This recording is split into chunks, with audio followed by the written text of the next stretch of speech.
সকাল সকাল সবজি কাটতে বসে গেছি। তো এই কাজটা আমি বেশিরভাগ দিন রাতেরবেলায় করে থাকি। তো কালকে রাতেরবেলায় সবজি কাটতে পারিনি, এই জন্য আমি এখন সকালবেলায় সবজি কাটছি। এখন সকাল 7টা মতন বাজে। তোজো তখনও ঘুমাচ্ছিল যখন আমি সবজি কাটছিলাম। এই সময় কিন্তু তোজো উঠে পড়েছে, তো একটু খেলা করছিল।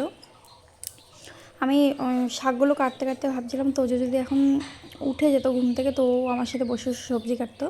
তো তত সময়ে উঠে গেছে, উঠে গিয়ে একটু খেলা করছিল। তো এবার উঠানে গেছিলো আমাদের, উঠানে গিয়ে এখন উঠানে পটি করবে বলে কান্নাকাটি শুরু করে দিয়েছে ওখানে। তো ওকে জোর করে ছাদে ধরে নিয়ে আসা হয়েছে, ওই জন্য এখন দেখো কান্না করছে কোলের মধ্যে বসে বসে, না ও উঠানের মধ্যে পটি করবে। তারপরেও আমি বললাম যে দোকানে যাওয়ার কথা, যেই আমি বললাম অমনি উঠে চলে গেছে দোকানে।